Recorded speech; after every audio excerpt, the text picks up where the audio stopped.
Gubernur Bali Wayan Koster mendukung upaya DPRD Bali mempercepat pembahasan rancangan peraturan daerah Raperda Balai Kerta Adiaksa. Setidaknya paling lama 3 minggu sudah selesai. Raperda Balai Kerta Adiaksa sangat penting untuk desa adat di Bali dalam menangani masalah hukum yang dihadapi Krama Bali. Melalui Balai Kerta Adiaksa, segala persoalan hukum bisa diselesaikan secara adat. Raperda ini memperkenalkan Balai Kerta Adiaksa sebagai lembaga mediasi adat yang dapat menyelesaikan konflik ringan di desa adat, mulai dari kepatuhan terhadap tata krama hingga sengketa tanah adat tanpa harus melibatkan aparat penegak hukum formal seperti kepolisian atau kejaksaan. Diberikan dalam perda ini, saya kira baik dari segi kajian ilmiah dan ada naskah akademik.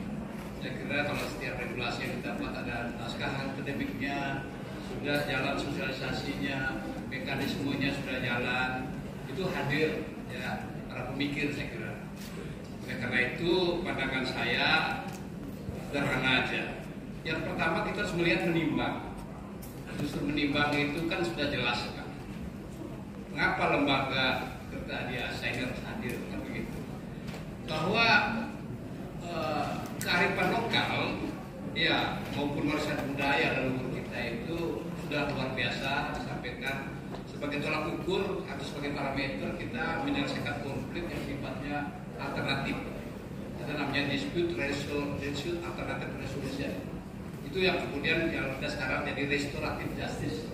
Jadi mediasi pun ini saya kira di lembaga peradilan pun kalau kita mengajukan perkara apapun yang sifatnya perdata, ya kita diberikan ruang.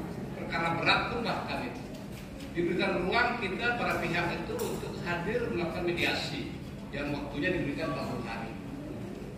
Kalau penyelesaian secara musyawarah mufakat keluarga ini sudah bisa dilakukan oleh para pihak, jadi peradilan tidak perlu lagi meriksa pokok perkara, clear dia, itu perkara besar, ya.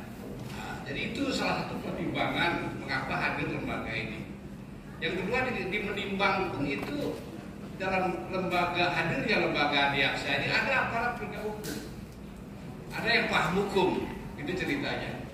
Karena ada para hukum nanti yang sifatnya berbeda, maka itu kemudian lembaga ini ya saya kira kalau namanya itu lembaga Balai Kerta Adiaksa ini nyambung dia. Ya, lembaga Kerta Adiaksa, ada lembaga Kerta Desa. Kalau lembaga Kerta Desa ini lain dia di bawah undang-undang di bawah Perda 4 dia ada lembaga khusus itu menyelesaikan hal-hal yang kita udah pahami bersama, masalah-masalah yang memang konflik di desa yang sifatnya ringan ataupun yang sifatnya sosial. Beda, kita bedakan lembaganya. Kalau kemudian menjadi nama Balai Kerta Desa adat, kan itu ada usulan. Jadi sama dengan dia di bawah Perda 4 lagi dia.